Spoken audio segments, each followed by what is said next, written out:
And welcome back in the studio with me. I'm with multi-award winning Amanda Black, a superstar with one album, but trust me, it has staying power. It's over 2 years that it has been there. You working on anything new now?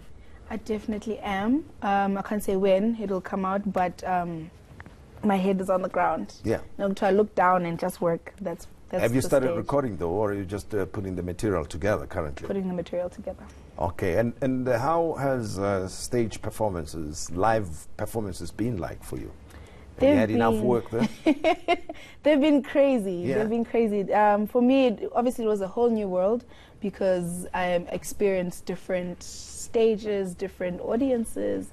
And for the music that I do, because I sing a lot in my language, in Xhosa, so I mean, performing in Northwest, and people are singing along to the songs, and I'm like, do you understand what you're singing? We hear you.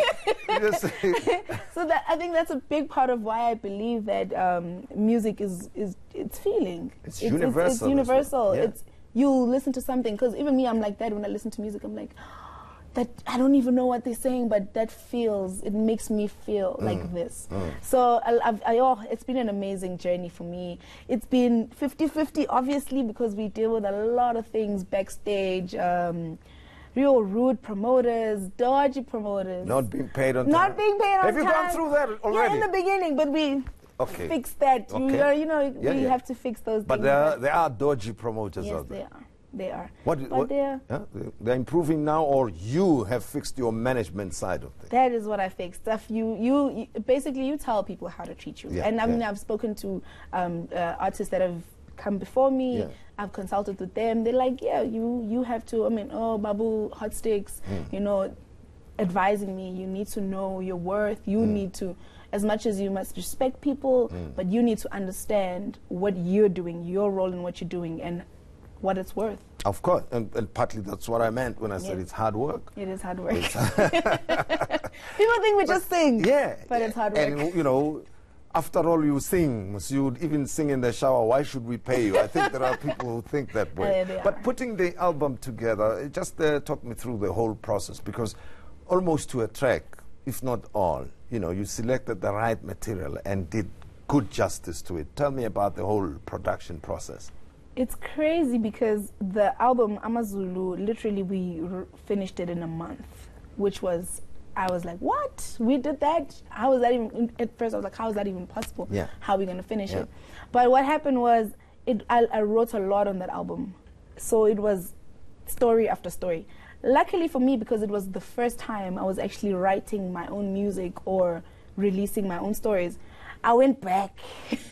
I mean, I went back to high school and took my stories back. You know what? When you say I went back, I think I must tell the viewers what you mean when you say I went back. Now, this is an artist who belongs to the democratic South Africa, because you grew up post 94, right? So, because other people, when they say back, I went back and talking about the 90s. They talk about the 90s or 76 uprising. So I'm just, for when you say I went back, you mean from 90s to now, right? That's okay. I'm all right with that. Well, I mean, I'm 25. Yeah. So when I was working on my album, I was 22, 23. Yeah. So I went, let's say 10 years back. We'll take 10 years back. But I draw a lot from my own experiences. Yeah. So I went back to things I never dealt with. Yes. I went back to things that sometimes when things happen, you just say, put it at the back of your mind. So I sort of had to sit down and dig deep. And that was the process with the album. I wrote about my late friend, which is a track called Sanazo. I wrote about my family, the last track on the album, which is Thank You. Sort of like just giving them thanks for everything they've done for me. And dealing with a creative and artistically endowed child could also be a challenge for parents, because there's a sort of standard way in which parents believe children must be raised, go to school, become an accountant or a doctor or a lawyer or within the formal system, and when the spirit moves you, that creative thing, you can't resist it. So tell me a bit about your time with your family, your grandparents growing up. For me, Shem. I feel sorry for them because I've always been a very high-spirited child, and then you include the music in there, and then you just include the attitude and everything that comes with being a creative. And a creative child, you know, you can't really, you tell them this is how you're supposed to do, and then I go that way. But for me, I feel like they've always been accommodating in the sense that with the music, they love me. They always ask me to come sing. Amanda, then they'd put me in front of everyone to sing. But when it came to, hi, this is what I want to do as a career, it was, okay. They were supportive, but they were scared. They were skeptical. Yeah. My grandmother was like, yo, what are you going to do with this music? Every time I went home, my grandfather gave me the same lecture. So what are you going to do with this music? How is it going to feed you and your family? How is it going to make sure that you know, all those questions, I had to answer them. So I think they also helped me because it made me think critically as well. Yeah. But I always wanted music, so it didn't help. Because But ultimately, I suppose when you said you want to be trained in music, they supported that. Yes, they did. Because they were like, we want a plan B. Yes. Like, we know you want music, but you got to study. My mom was like, I don't care what you do, but you have to study. So I was like, okay, mommy. Then I want to go sing. I want to go study music. And there's a story behind your name as well. Yes, there is. Tell me the story. So around varsity, I had, growing up, okay, let me start from the bottom. Growing up, I had identity issues. I had crazy identity issues. Yeah. I didn't like the fact that I was dark-skinned. Or my friends were yellow bone, as they would say, lighter skin than me. And society obviously would have us believe that we are ugly. Now, the dark children, especially the girls, we are uglier than the lighter, fairer-skinned. So growing up was a bit of a challenge in that sense because for a long time, I thought I was ugly. You would be teased by I other would be children. teased. They used to call me black, Nyaman. They used to tell me I'm ugly. So I mean, at home, obviously they'll tell you you're beautiful, but then that's home. They love you, so you like you guys have to. You've got no choice. You've got to tell me, but the world is giving me different feedback. Yeah. So growing up, I struggled with that a lot. Self-esteem, low self-esteem because of that, and which was a contradiction to the kind of person that I was, because I was bubbly, I loved people, I was talkative, so would suffer, but and then around varsity is when I started asking questions. I was like, but no, man, but how can I hate myself like this? I can't, I hated the feeling. I was like, there must be. So I started doing research, the history of black people, the history of my tribe, Xhosa people, where we come from, and what it means to be black, and the history of it. And me understanding that made me love myself, because I understood that we've been lied to for all these years. One, that if you're black, black is criminal, black is ugly, black is that. And I understood that it stemmed from that, my self-hate. And when I understood where it came from and how we became to hate ourselves and how we became to not understand or know our cultures or practice our cultures or even embrace them or even want to be associated with them. Because even in school, we were told that it's bad. But I'm thinking about your answer now. Yes. Isn't it amazing that the same people who teased you and would celebrate light-skinnedness, if there's such a word, or yellow boneness, yes, would then claim to be black themselves? Yes. Isn't it strange? It is. And that there are expressions like, I'm black and I'm proud. Yes. But at the same time, you turn around, you look at somebody who's dark, yes, as in you or I, yes, and then you must feel bad about the same thing. Because otherwise, then people should go around calling themselves, no, we are yellow bone people.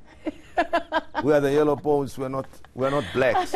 So but we need to introduce a new category in South Africa if that were to be true. Well, we've got 4, right? Yes. Right now we've got whites, coloreds, Indians, and blacks. According to the okay. So we could add another and say, okay, for yellow bones as well as category 5. When you go for your ID, you can call. But anyway, that's just the point. That it will never happen. No. But tell me about the imaging part of yourself as a performer, as an artist who must perform in front of people, as well as the choice of music you make for your albums. Yes. So basically, because the story I was telling now, where the black came from, was basically from me embracing who I am, And I was like, that's what I'm going to be called. Even before I released, I was like, that's what I want to call myself. I want to say it was the Black Amanda, then it changed to Amanda Black.